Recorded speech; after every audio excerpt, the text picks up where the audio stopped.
ሰላም ሰላም እንደምን አላችሁ ተማሪዎች? ይህ የዘጠነኛ ክፍል የታሪክ ትምህርት ነው። በዛሬው ክፍል ጊዜ ትምህርታችን ምዕራፍ 7 ክፍል 5 ወይም ቪዲዮ 5ን እና የመጨረሻውን ክፍል እንመለከታለን። በመጀመሪያ የውይይታችን መነሻ የምናደርገው the movement and expansion of ኦሮሞ population from 1522 to 1618 የሚለውን ነው። የኦሮሞ ህዝብ እንቅስቃሴ እና መስፋፋት ከ1522 እስከ 1618 የሚለውን እንመለከታለን። እንግዲህ የኦሮሞን ህዝብ ሙቭመንት ኤንድ ኤክስፓንሽን በተመለከተ የሚከተሉትን ነጥቦች እያነሳን እንወያያለን። አንደኛው ስለ ኦሮሞ ህዝብ አጠቃላይ ያሉ እውነታዎች ምንድን ናቸው የሚለውን እናነሳለን። ጀነራል ፋክትስ አባውት ኦሮሞ ፖፑሌሽን። ሁለተኛው ፋክተርስ ምክንያቶቹ ምን ነበሩ? ዋት ዌር ዘ ፋክተርስ ፎር ዘ ኦሮሞ ፖፑሌሽን ሙቭመንት ኤንድ ኤክስፓንሽን የሚለውን እናነሳለን። እንግዲህ በኢትዮጵያ ታሪክ ላርጅ ስኬል ፖፑሌሽን ሙቭመንት የሚባለው የኦሮሞ ፖፑሌሽን ሙቭመንት ነው። በጣም ሰፊ ህዝብ ኦልሞስት ኦል የኦሮሞ ማህበረሰብ የተሳተፈበት ሙቭመንት ኤንድ ኤክስፓንሽን የሚባለው በኢትዮጵያ ታሪክ ወይም ደግሞ በኢትዮጵያ ታሪክ ላርጅ ስኬል ፖፑሌሽን ሙቭመንት የሚባለው የኦሮሞ ህዝብ ሙቭመንት ነው። ምክንያቶቹ ምን ነበሩ? ዋት ዌር ዘ ፋክተርስ ዛት ኮዝድ ሙቭመንት ኦፍ ኦሮሞ ፖፑሌሽን የሚለውን እናነሳለን። ኦሮሞ ፒፕል ኮንፌዴሬሲስ ወይም ደግሞ ኮንፌዴሬሽን የሚባላሉ ሁለት ኮንፌዴሬሽኖች አሉት ወይም ግሩፖች አሉት፣ እነሱ እናነሳለን። በነዛ ኮንፌዴሬሽን ውስጥ ደግሞ ያሉ ዲቪዥንስ ኤንድ ክላንስ ዲቪዥንስ ኤንድ ክላንስ ኦፍ ኦሮሞ ኢን ቱ ኦሮሞ ኮንፌዴሬሲስ የሚለውን እናነሳለን። ዳይሬክሽን ኦፍ ኦሮሞ ፖፑሌሽን ሙቭመንት የኦሮሞ ህዝብ እንቅስቃሴ ወደ የትኛው አቅጣጫ እያመዘነ ነበር ወይም ደግሞ በየትኞቹ አቅጣጫዎች የተደረገ እንቅስቃሴ ነው የሚለውን እናነሳለን። ስቴጅስ ኦፍ ኦሮሞ ፖፑሌሽን ሙቭመንት የኦሮሞ ህዝብ የእንቅስቃሴ ስቴጆች፣ ፈርስት ስቴጅ፣ ሰከንድ ስቴጅ የሚባሉ አሉ። የአንደኛው ከ1522 እስከ 1550 የተደረገው እንቅስቃሴ ነው። ሁለተኛው ከ1550 እስከ 1618 የተደረገው ሙቭመንት ነው። በሁለቱ ስቴጅ ኦፍ ሙቭመንትስ መካከል ያለው ታሪካዊ ልዩነት ምንድን ነው የሚለውን እናነሳለን። ገዳ ሲስተምስ ስታብሊሽድ ኢን ኦሮሞ ፖፑሌሽን ሙቭመንት በኦሮሞ ፖፑሌሽን ሙቭመንት እንግዲህ የኦሮሞ ህዝብ በየደረሰባቸው አካባቢዎች በየሰፈረባቸው አካባቢዎች ያቋቋማቸውን የገዳ ሲስተሞች በሁለቱ ኮንፌዴሬሲስ እናነሳለን። እንዲሁም ፋክተር ዛት ኮንትሪቢዩትድ ፎር ዘ ሰክሰስ ኦፍ ኦሮሞ ፖፑሌሽን ሙቭመንት እንግዲህ ላርጅ ስኬል የሚባለው ወይም ደግሞ በጣም ሰፊ የህዝብ ተሳትፎ በኢትዮጵያ ታሪክ የነበረው የሚባለው የህዝብ ሙቭመንት የኦሮሞ ህዝብ ሙቭመንት ነው ብያቸዋለሁ። ውጤታማ እንዲሆን ያደረጉት ምክንያቶች ምንድን ናቸው የሚለውን እናነሳለን። ከዛ ኮንሲኩዌንስ ኦፍ ኦሮሞ ፖፑሌሽን ሙቭመንት በኢትዮጵያ ታሪክ ያመጣው ለውጥ ወይም ደግሞ ውጤቱ ምንድን ነው የሚለውን እናነሳለን። እያንዳንዳቸውን እያየን እንሄዳለን ማለት ነው። መጀመሪያ ጀነራል ፋክትስ አባውት ኦሮሞ ፖፑሌሽን ስለ ኦሮሞ ህዝብ ያሉ አጠቃላይ እውነታዎች ምንድን ናቸው የሚሉትን ጥቂቶች እናነሳለን። አንደኛው እውነታ ምንድን ነው? ኦሮሞ ፒፕል ኢት ኢዝ ዋን ኦፍ ኢንዲጂነስ ፒፕል ኦፍ ኢትዮጵያ ኤንድ ሆርን ኦፍ አፍሪካ በኢትዮጵያና በአፍሪካ ቀንድ ኢንዲጂነስ ከሚባሉ ህዝቦች አንዱ ነው። ኢት ኢዝ ዋን ኦፍ the indigenous peoples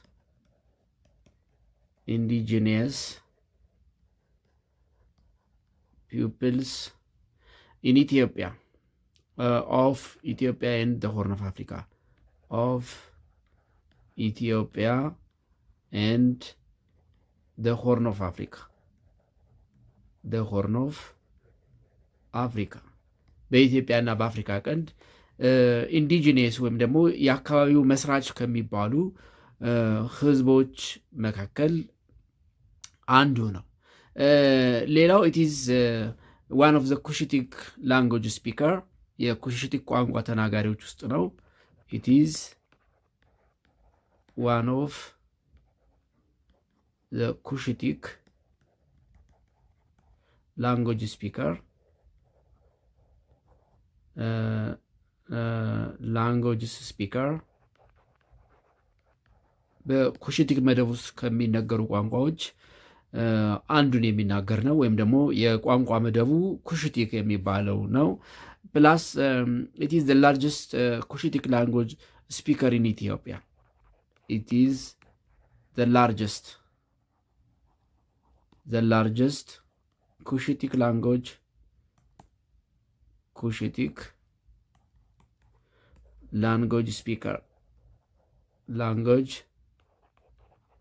ስፒከር ኢን ኢትዮጵያ ውስጥ የኩሽቲክ ቋንቋ ከሚናገሩ ትልቁ የኦሮሞ ህዝብ ነው።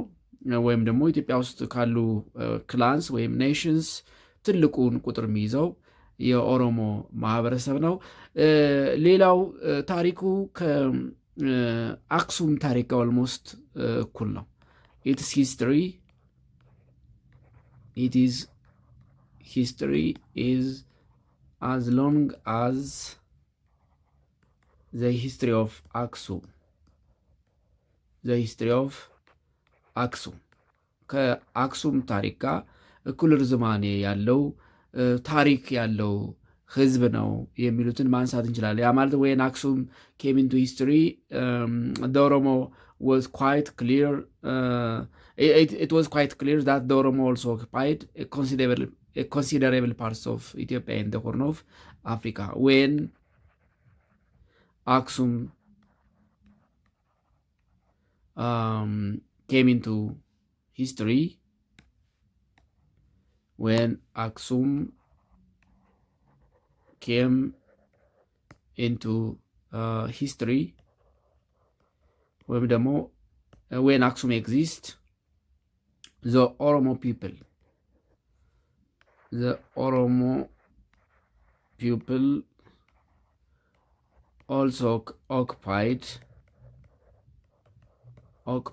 a considerable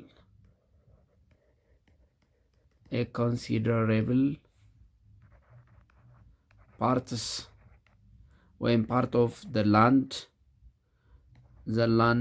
of Ethiopia and the Horn. Ethiopia and the Horn of Africa.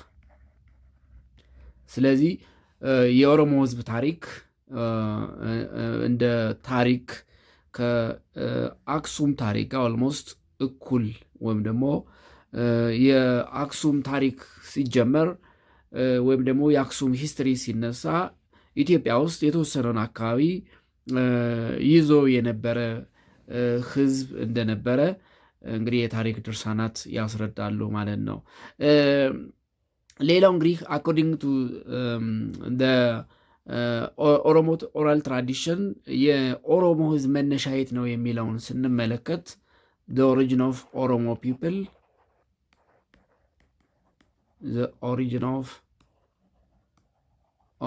people የት ነው ስንል እንግዲህ አኮርዲንግ ቱ ኦሮሞ ኦራል ትራዲሽን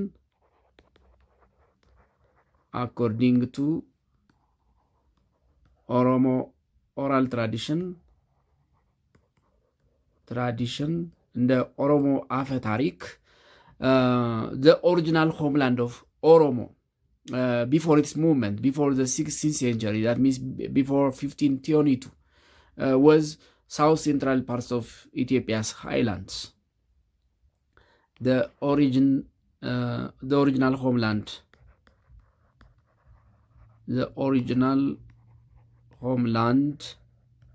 of the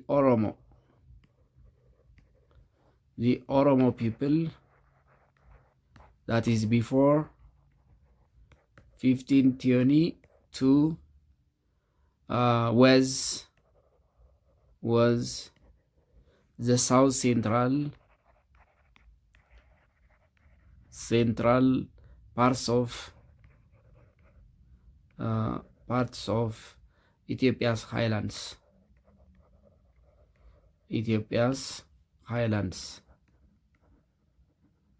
የኢትዮጵያ የደቡብ መካከለኛ ከፍተኛ ቦታዎች አካባቢ ይኖር የነበረ ህዝብ ነው ተብሎ ይታመናል። እንግዲህ ይሄ ከየትም የተገኘ አይደለም። ከኦሮሞ ማህበረሰብ አፈ ታሪክ ወይም ኦሮሞ ኦራል ትራዲሽን ምንጭነት ወይም አፈ ታሪክ መነሻነት the original homeland of the Oromo people before its movement and expansion, that is before 1522 or 16th century, was the south central parts of Ethiopia's highlands.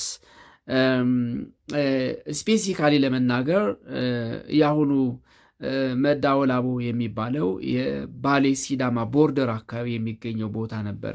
ስለዚህ ፖለቲካል ኤንድ religious center of the Oromo settlement area was Madawalabo. The political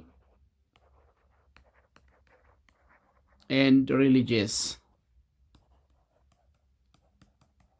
religious center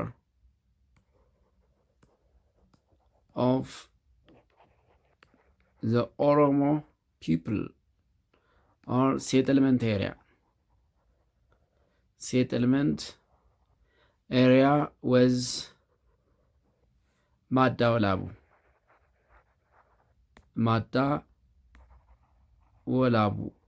Madawalabu የሚባለው አካባቢ which is located in Bali Sidama border, in the borderlands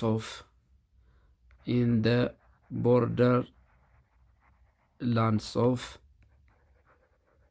Bali and Sidama. ስለዚህ ኦሪጂናሊ ቢፎር ኢትስ ሙቭመንት ኤንድ ኤክስፓንሽን ያ ማለት ከ1522 በፊት የኦሮሞ ማህበረሰብ በእነዚህ የባሌ ከፍተኛ ቦታዎች ወይም ደግሞ የማዳወላቡ ከፍተኛ ቦታዎች አካባቢ ይኖር የነበረ ህዝብ ነው። ስለዚህ ኦሪጂኑ ወይም ደግሞ ጥንት መኖሪያው ይህ አካባቢ እንደነበረ እንግዲህ የኦሮሞ ኦራል ትራዲሽንስ ወይም አፈ ታሪኮች ያወሳሉ ማለት ነው። ነገር ግን በዚህ አካባቢ ይኖር የነበረው የኦሮሞ ህዝብ ለምንድን ነው እንቅስቃሴ ያደረገው?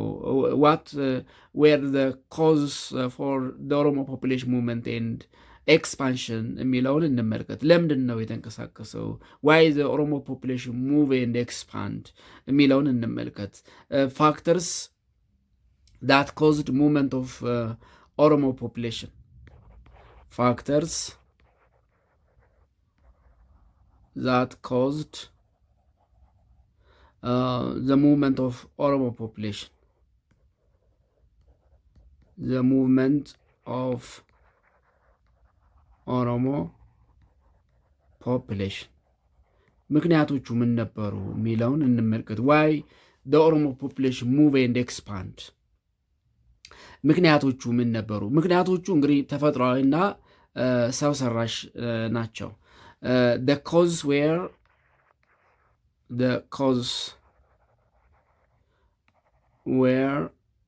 natural factors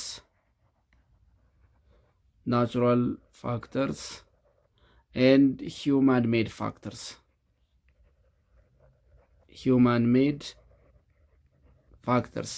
ተፈጥሯዊና ሰው ሰራሽ ምክንያቶች ነበሩ። ተፈጥሯዊና ሰው ሰራሽ ምክንያቶች ነበሩ። ጥቂቶችን ለማንሳት ያክል ፎር ኤግዛምፕል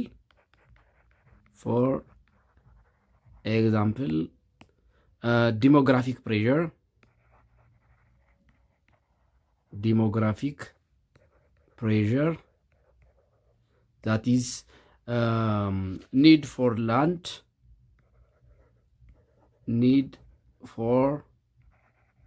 land for the growing need for land to accommodate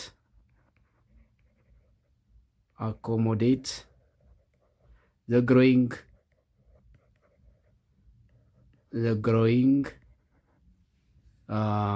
human and livestock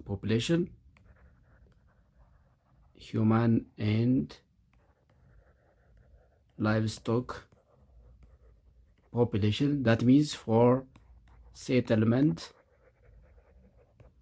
and grazing, ለሰፈራና ለግጦሽ የሚሆን ተጨማሪ ቦታ በማስፈለጉ ወይም በአጭሩ ዲሞግራፊክ ፕሬዠር and the subsequent need for land to accommodate the growing human and livestock population, that is the need of land for settlement and grazing አንደኛው ምክንያት ነው። ሌላኛው ምክንያት the cost of Oromo population movement, conflicts between the Christian kingdom and the Muslim sultanates. The conflicts between the Christian kingdoms, conflicts between, sorry, let me write again. Conflicts between the Christian kingdom and ሙስሊም ሱልጣኔትስ። ሁለተኛው ወይም ደግሞ ሌላኛው ምክንያት ይሄ ነበር። የክርስቲያን ኪንግደሙና የሙስሊም ሱልጣኔቶች ያደርጓቸው የነበሩ ጦርነቶች ለሁለት ምክንያት፣ አንደኛ ቱ ኮንትሮል ትሬድ ሩትስ፣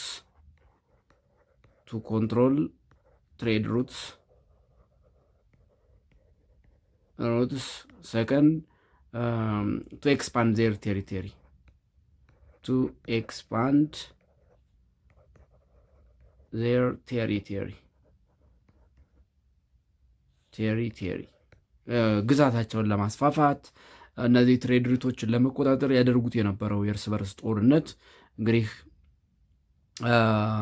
የኦሮሞ ሕዝብ ከነበረበት የኢትዮጵያ ከፍተኛ የሳውት ሴንትራል ከፍተኛ ቦታዎች ወይም በግልጽ ቋንቋ የባሌና የሲዳማ ቦርደር የመዳወላቡ ኤሪያ ወደ ተለያየ አቅጣጫ እንዲንቀሳቀስ ያደረገው የክርስቲያኑና የሙስሊም ሱልጣኔትስ ክርስቲያን ኪንግደም ሙስሊም ሱልጣኔትስ ለእነዚህ ሁለት ምክንያቶች ያደርጉት የነበረው ጦርነት ነበረ ማለት ነው። ስለዚህ ይሄኛው ዳዘር ፋክተር ነበረ ማለት ነው። ስለዚህ because of the combination of these factors, this resulted a dramatic and large-scale population movement in the Oromo society. እነዚህ እና ሌሎች ምክንያቶች ተጨማምረው በታሪክ ላርጅ ስኬል የሚባል ፖፑሌሽን ሙቭመንት እንዲፈጠር አድርጓል ማለት ነው። ሶ the above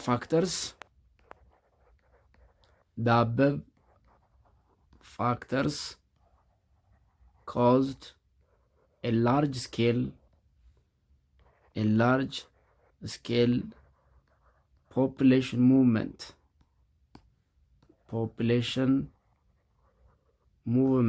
that is the Oromo population movement in Ethiopian history.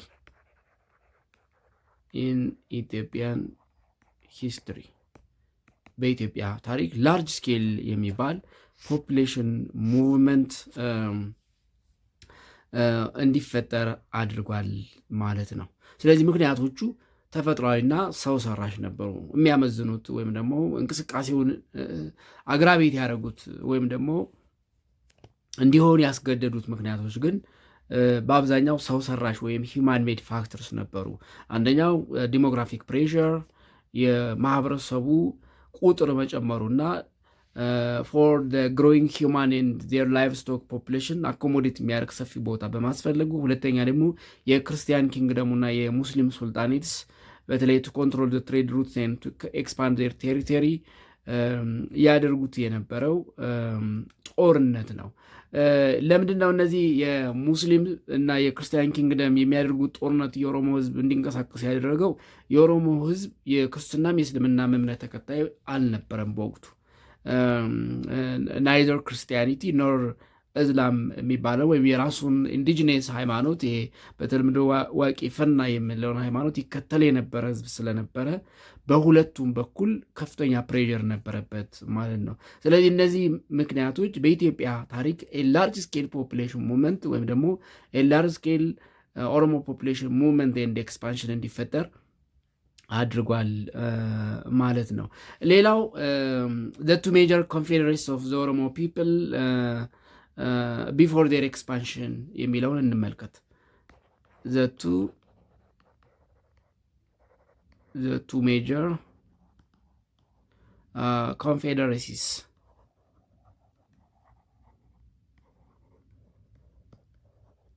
of Oromo people before their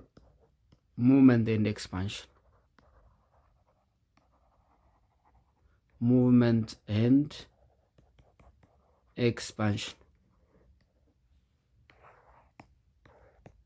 ከኦሮሞ ህዝብ ታሪካዊ ሙቭመንት ኤንድ ኤክስፓንሽን በፊት የነበሩ ቱ ሜጀር ኮንፌደረሲስ ወይም ግሩፕስ ቱ ሜጀር ግሩፕስ ኦፍ ኦሮሞ ፒፕል የሚለውን እንመልከት።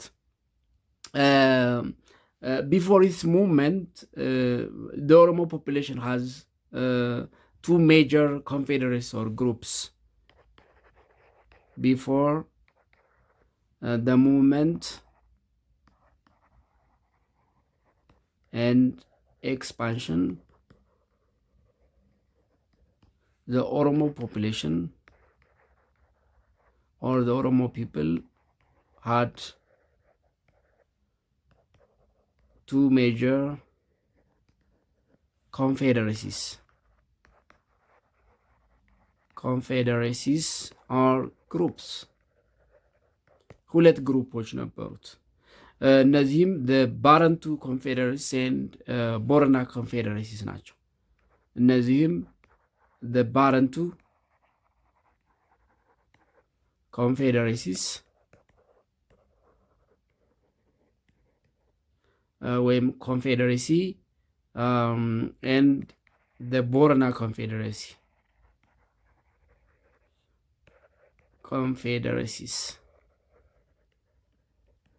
ስለዚህ ሁለት ኮንፌዴሬሲዎች ወይም ደግሞ ሁለት ግሩፖች ነበሩት፣ የባረንቱ ኤንድ የቦረና ኮንፌዴሬሲስ። በውስጣቸው ግን ብዙ ክላኖችን ወይም ዲቪዥኖችን ይዘው ነበር። ለምሳሌ ዘ ዲቪዥንስ ኤንድ ክላንስ ኦፍ ባረንቱ ኮንፌዴሬሲስ ብናነሳ የሚከተሉትን ያካታል። the smaller divisions and clans of the Bantu confederacies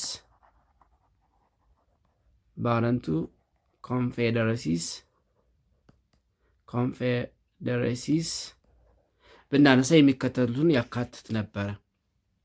የባረንቱ ኮንፌዴሬሲስ የሚከተሉትን ያካትት ነበረ። It was composed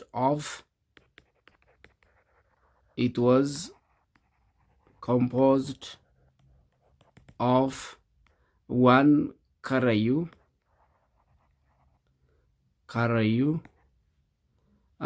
second Marawa,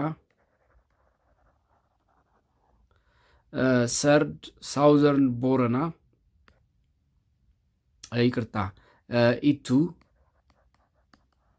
Itu,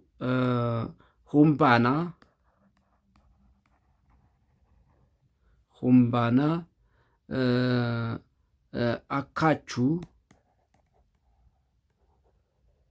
Akachu, Wollo, and Arsi clans.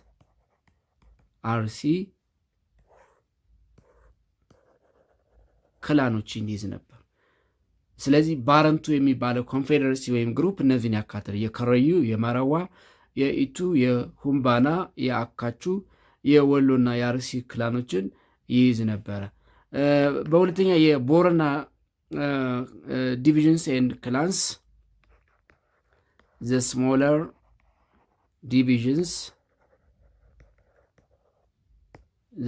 ዲቪዥንስ ኤንድ clans of the Borana confederacies የሚከተሉትን ያካትት ነበር። it was consisted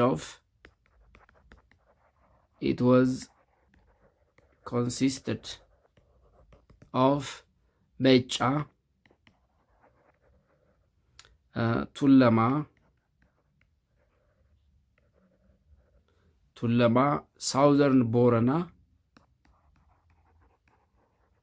ሳውዘርን ቦረና ኤንድ ጉጂ ክላንስ የጉጂ ክላኖችን ይይዝ ነበር። ጉጂ ክላንስ እነዚህን። ስለዚህ ሁለት ግሩፕ ነበረው ማለት ነው፣ የባረንቱ ግሩፕ እና የቦረና ግሩፕ። የቦረና ግሩፕ ሜጫ፣ ቱለማ፣ ሳውዘርን ቦረና እና ጉጂን ይይዝ ነበረ። ጉጂ። የባረንቱ ግሩፕ ደግሞ የከረዩ፣ የመረዋ፣ የይቱ፣ የሁምባና፣ የአካቹ፣ የወሎ እና የአርሲ ክላኖችን ይይዝ ነበረ ማለት ነው። ሌላው እዚህ ጋር የምናነሳው ዳይሬክሽን ኦፍ ሙቭመንት ነው። the directions of ኦሮሞ population movement and expansion የኦሮሞ ህዝብ ሙቭመንት ኤንድ ኤክስፓንሽን የተከናወነባቸው ዳይሬክሽኖችን እናነሳለን። እንግዲህ ዘ ሙቭመንት ወዝ ሴት ኢንቱ ቱ ሜጀር ዳይሬክሽንስ በሁለት ዳይሬክሽኖች የተከናወነ ነበረ። ዘ ሙቭመንት ኤንድ ኤክስፓንሽን ኦፍ ዘ ኦሮሞ ፒፕል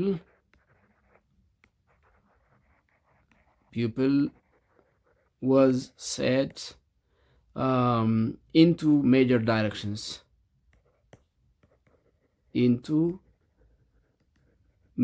directions. በሁለት መሰረታዊ አቅጣጫዎች የተከናወነ ነበረ። በሁለት ዳይሬክሽን የተከናወነ ነበረ። አንደኛው ዳይሬክሽን the first direction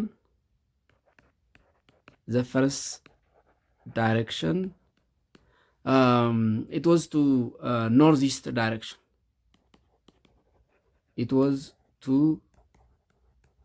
northeast direction. ወደ ኖርዝ ኢስት ዳይሬክሽን የተከናወነ ነበረ። በዚህ አቅጣጫ ሙቭመንት ኤንድ ኤክስፓንሽን ያደረጉት የቦረና ኮንፌዴሬሲስ ናቸው። it was the Borana confederacies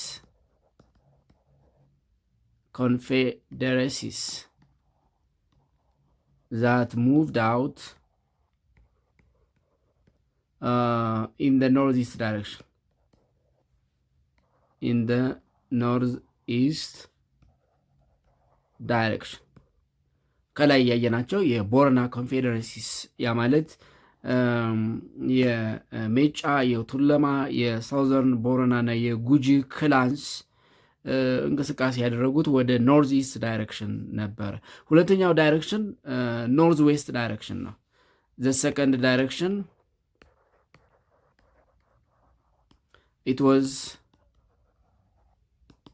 it was to the northwest, the northwesterly direction. ወደ ኖርዝ ዌስተርሊ ዳይሬክሽን የተከናወነ እንቅስቃሴ ነበር። በዚህ እንቅስቃሴ የተሳተፉት የቦረና ኮንፌዴሬሲስ ናቸው። it was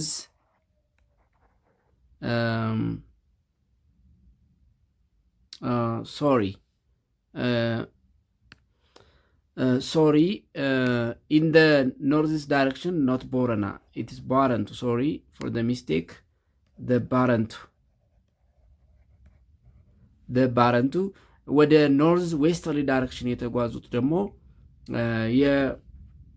የቦረና ኮንፌዴሬሲስ ነበሩ። it was the Borana confederacies.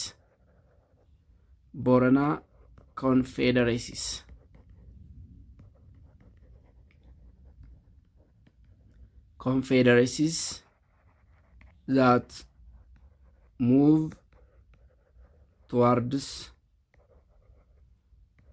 the northwesterly direction።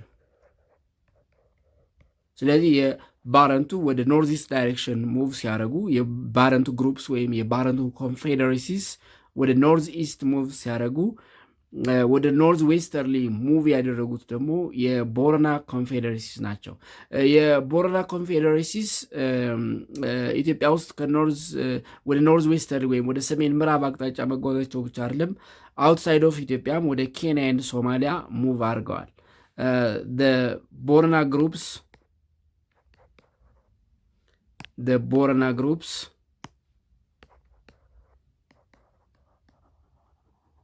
the Borana groups also moved outside of Ethiopia,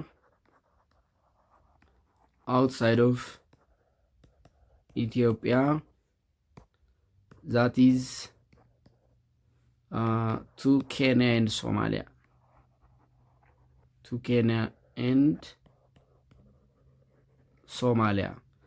ወደ ኬንያም ወደ ሶማሊያም እንቅስቃሴ አድርገዋል። ሌላው እዚህ ጋር የምናነሳው ከኦሮሞ ፖፑሌሽን ሙቭመንት ኤንድ ኤክስፓንሽን ጋር በተያያዘ ስቴጅስ ነው። the stages of ኦሮሞ ፖፑሌሽን ሙቭመንት ኤንድ ኤክስፓንሽን the stages of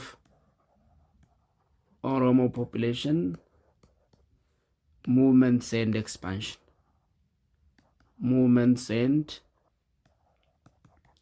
expansion የኦሮሞ ህዝብ እንቅስቃሴዎች የተከናወኑባቸው ክፍሎች ወይም ስቴጆች አሉ። እንግዲህ የኦሮሞ ፖፑሌሽን ሙቭመንት ኤንድ ኤክስፓንሽን it took place into two stages፣ በሁለት ስቴጅ የተከናወነ ነው። it was a large scale movement carried out in two stages, when the movement took place in two stages. The movement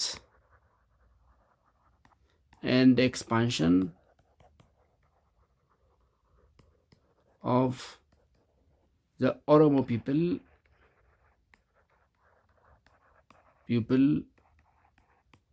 took place into two stages. Stage one, it's from 1522 to 1550 የተከናወነ ነው። ከ1522 እስከ 1550 ባለው ጊዜ የተከናወነ ሙቭመንት ሲሆን ይሄ ሙቭመንት ይቅርታ በዚህ ጊዜ የተከናወነው ኢን ስሞል ኤንድ ስሎ ሙቭመንት ነው። ኢን ዚስ ስቴጅ the movement took place in slow and small and small number of Oromo people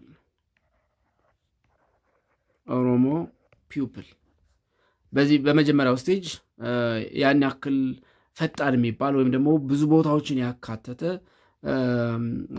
ብዙ ህዝብም የተሳተፈበት አልነበረም። ያ ማለት ኢን ደ ፈርስት ስቴጅ ዘ ሙቭመንት ዋዝ ስሎው that means in the first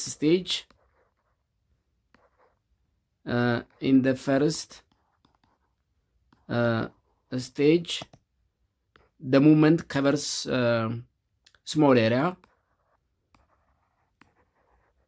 The movement covers small areas or distances. የተወሰነ ርቀትን የሸፈነ ነበረ። ፕላስ the participants were a few number of Oromo people. The participants were a few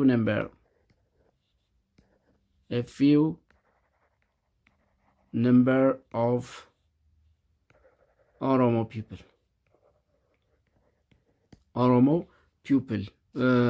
ያን ያክል ብዙ ህዝብ የተሳተፈበት አልነበረም።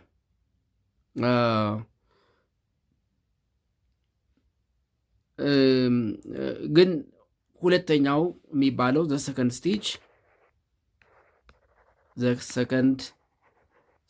that is from 1550 to 1608 የተከናወነው ነው። ይህኛው ስቴጅ it was a large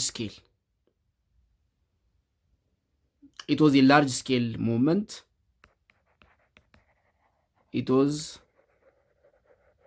a large scale movement. That means almost all the Oromo population were participated. Almost all the Oromo population were participated. አብዛኛው የኦሮሞ ህዝብ የተሳተፈበት ሙቭመንት ነው። ስለዚህ ላርጅ ስኬል ነበረ። ፕላስ it was carried out using force. It was carried out using forces. ኃይል ጭምር በመጠቀም የተደረገ እንቅስቃሴ ነበረ።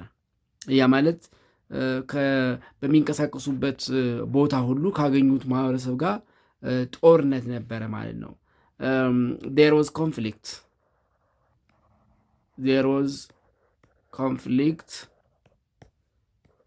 in between the Oromo people and the indigenous population and the people were lived originally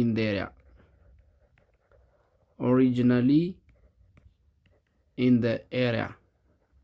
በደረሱበት ቦታ ቀደም ብሎ ይኖር የነበረው ህዝብ ጋር እንግዲህ የደረሰው ወይም ደግሞ ሙቭ ያደረገው የኦሮሞ ህዝብ ጦርነት ያደርግበት የነበረ ወይም ደግሞ ፎርስ ይጠቀምበት የነበረ ስቴጅ ነበር ማለት ነው። ነገር ግን ምንም እንኳን እንደ ሁለተኛው ስቴጅ አይሆንም እንጂ ፈርስት ስቴጅ ላይ በሚደረገው ሙቭመንት ጦርነቶች ነበሩ። ስለዚህ የኦሮሞ ህዝብ በእንቅስቃሴ ያደረጋቸውን ጦርነቶች እንመልከት። the wars that the Oromo people fought in its movements and expansion. ያደረጋቸውን ጦርነቶች እንመልከት። እንግዲህ ከመጀመሪያው ጀምሮ እስከ መጨረሻው እስከ 16-18 በነበረው እንቅስቃሴ 12 ጦርነቶችን አድርጓል። the Oromo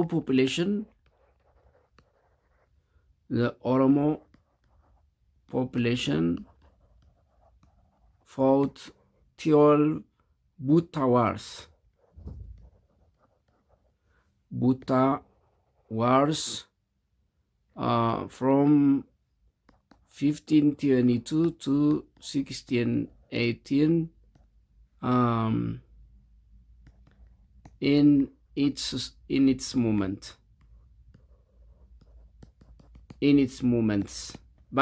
ባደረጋቸው እንቅስቃሴዎች ከ1522 እስከ 1618 12 ጦርነቶችን አድርጓል።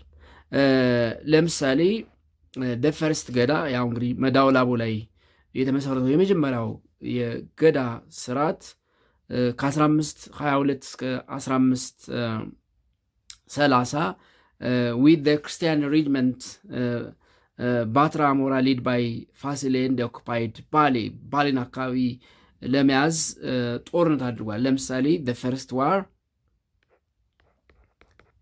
the first war, it's from 1522 to 1530 የተደረገ ጦርነት ነው። ጦርነቱ the war was in between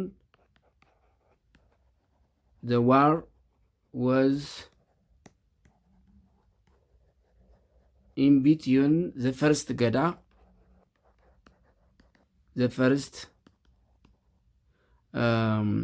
ገዳ that is Melba ገዳ Melba and the Christian regime of Bali.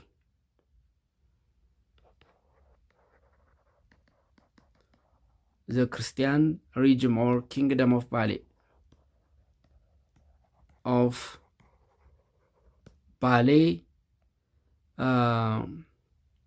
That is Batra Amora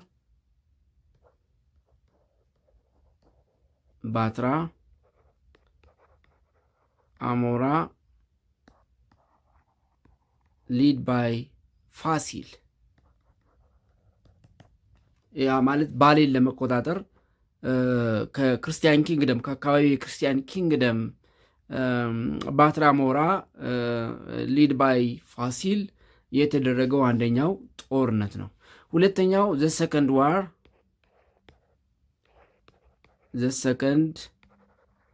war it is from 1530 to 1538 ከ1530 እስከ 1538 የተደረገ ጦርነት ነው።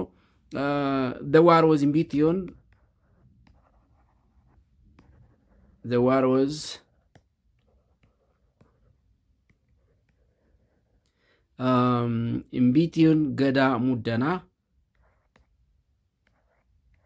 ገዳ ሙደና and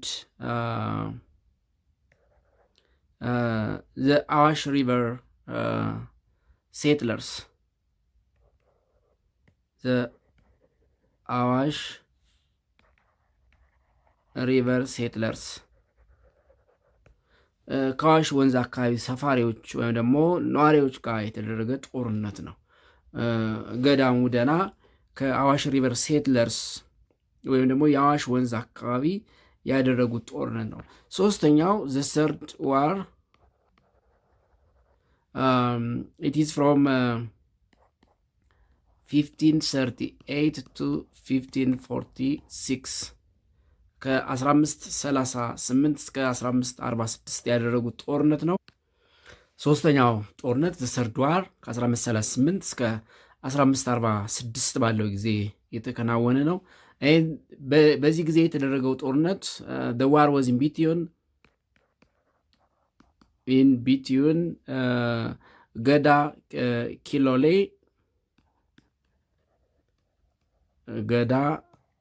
ኪሎሌ and the Christian regiment አዳል መብረቅ and the Christian regiment አዳል መብረቅ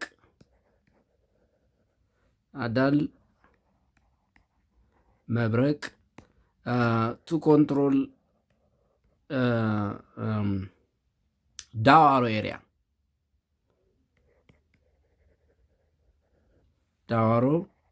ኤሪያ የዳዋሮን አካባቢ ለመቆጣጠር ከክርስቲያን ሬጅመንት አዳል መብረቅ ጋር አባ ገዳ ወይም ገዳ ኪሎሌ ያደረጉት ጦርነት ነው። አራተኛው the fourth war አራተኛው ጦርነት ከ1546 እስከ 1554 የተደረገ ጦርነት ነው። it is to control and advanced to Waji and Error.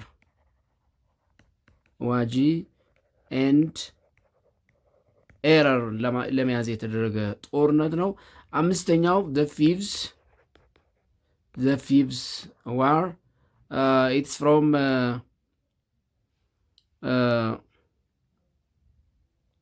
1554 to 1562 የተደረገ ጦርነት ነው። ይሄ ደግሞ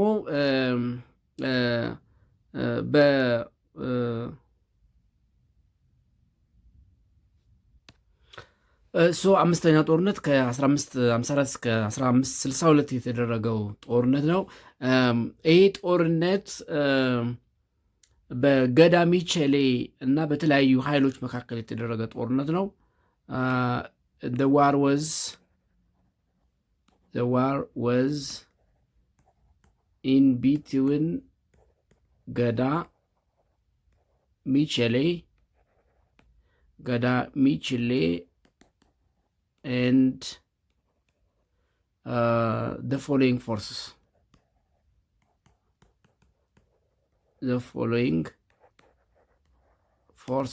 One, Hamelmal forces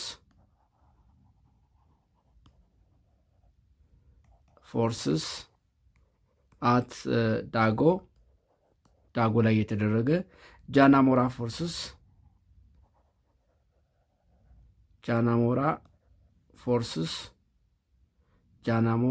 ፎርስስ that means ጎንደር ሰሜን ጎንደር ኤንድ አዳል ፎርስስ አት ማውንት ሀዛሎ that is ሐረር ማውንት ሀዛሎ የተደረገው ጦርነት ነው። ስድስተኛው the Sixth War it's from 1562 to 1570 ከ1562 እስከ 1570 የተደረገ ጦርነት ነው። ይሄ ጦርነት በሁለት ኃይሎች መካከል የተደረገ ጦርነት ነው። ያም በገዳ ሀርሙፋ እና ኪንግ ሚናስ መካከል የተደረገ ጦርነት ነው። the war was in between ገዳ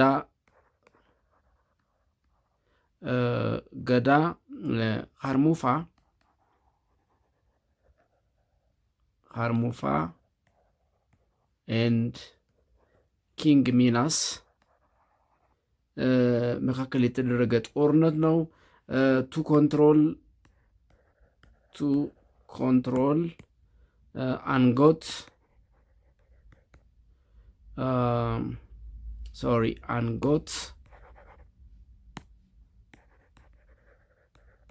አንጎት ጋንጂ እና ሳይንት እነዚህን አካባቢዎች ለመቆጣጠር የተደረገ ጦርነት ነው። ሰባተኛው ዘ ሰቨንዝ ዋር ኢትስ ፍሮም 1563 to 1597 የተደረገ ጦርነት ነው። ለምሳሌ በ1574 ሰርጸ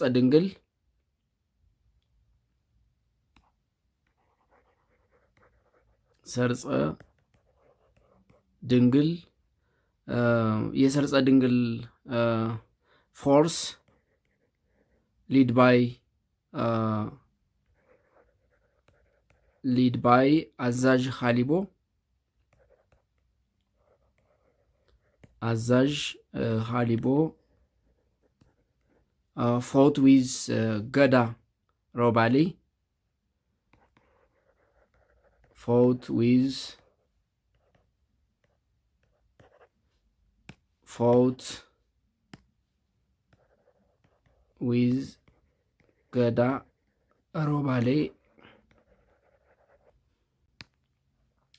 fought with ገዳ ሮባሌ at ወይና ደጋ አት ወይና ደጋ ላይ ጦርነት አድርገዋል። ነገር ግን የሮባሌ ኃይል እዚህ ላይ ተሸንፎ ነበር። እንደገና ግን በኋላ ሪከቨር አድርገው ዊዝ ዘራ ዮሐንስ ፎርስ ጋር ጦርነት በማድረግ አሸንፎ የወይና ደጋን አካባቢ ተቆጣጥሯል። ስምንተኛው ዘ ኤዝ ዋር ኢትስ ፍሮም 1578 ቱ 1586 የተደረገ ጦርነት ነው። ይሄ ጦርነት ደግሞ በዋናነት የተደረገው የዋጂ የጃማ ቱ ወለቃ እና የዳሮጌቲ አካባቢን ለመያዝ የተደረገ ጦርነት ነው። the ninth war it's from 1586 to 1594 የተደረገ ጦርነት ነው። ይሄ ደግሞ it's to ሲዝ ደጋ ዳሞት ኤንድ ቢዛሞ ጋፋት ደንቢያ ኤንድ ትግራይ እነዚህን አካባቢዎች ለመያዝ ነው። to control the following areas that is ዳሞት ቢዛሞ ጋፋት ደንቢያ እና ትግራይ እነዚህን አካባቢዎች ለመያዝ የተደረገ ጦርነት ነው። the tenth war it's from 1586 again it's from 1594 to 1602 የተደረገ ጦርነት ነው። 11ኛው the 11th war it's from 1603 to 1610 የተደረገ ጦርነት ነው። the 12th war 12ኛው ጦርነት ደግሞ ከ1610 እስከ 1618 የተደረገ ጦርነት ነው። በተለይ 12ኛው ጦርነት የተደረገው ኢትስ ቱ ኤክስፓንድ ዌስት ኤንድ ኖርዘርን ፓርት ኦፍ ዘ ሆርን ኦፍ አፍሪካ ቱ expanded to the west and northern parts of the ሆርን ኦፍ አፍሪካ። ስለዚህ በሙቭመንታቸው ከተለያዩ ነገስታት ህዝቦች ጋር ወደ 12 ጦርነቶችን አድርገዋል ማለት ነው። ሌላው የምናነሳው ነጥብ እንግዲህ የኦሮሞ ህዝብ በየሰፈረበት ሁሉ አዳዲስ ገዳ ሲስተሞችን አቋቁሞ ነበር። እነሱን እንመልከትና የዛሬውን እናበቃለን። the ገዳ systems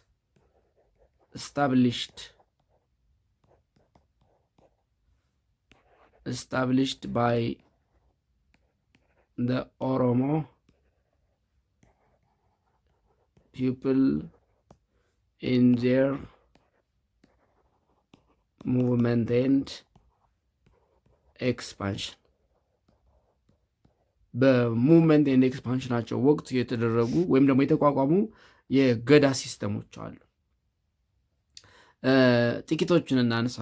in their movement into various regions different Oromo branches established ገዳ ሴንተርስ ወይም ገዳ ሲስተምስ። ለምሳሌ ልናነሳቸው የምንችላቸው ሰዓት እንዲበቃል እዚሁ ላይ እንመልከታቸው።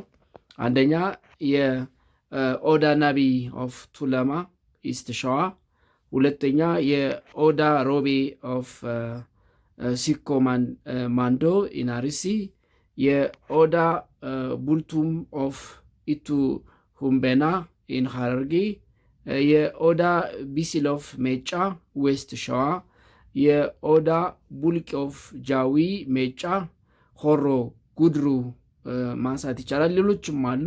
አዘር ፕሌስ ዊች ቢኬም ገዳ ሴንተርስ ለምሳሌ የጋይ ኦፍ ሳቡ ጎና፣ ሜቅ ኦፍ ቦክ ኦፍ ጉጂ፣ የኦዳ ዶጊ ኦፍ ኢሉ፣ ኦዳ ሁሌ ኦፍ ጅማ፣ የኦዳ ጋራድ ኦፍ ወሎ፣ እነዚህን ማንሳት እንችላለን።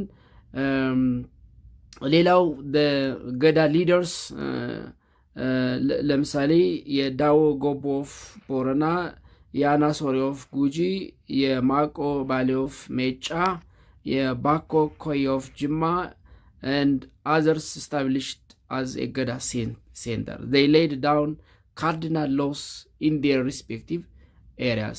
ስለዚህ በተለያየ በደረሱባቸው አካባቢዎች የተለያዩ የገዳ ሴንተሮችን ወይም ሲስተሞችን አቋቁመው ነበረ ማለት ነው።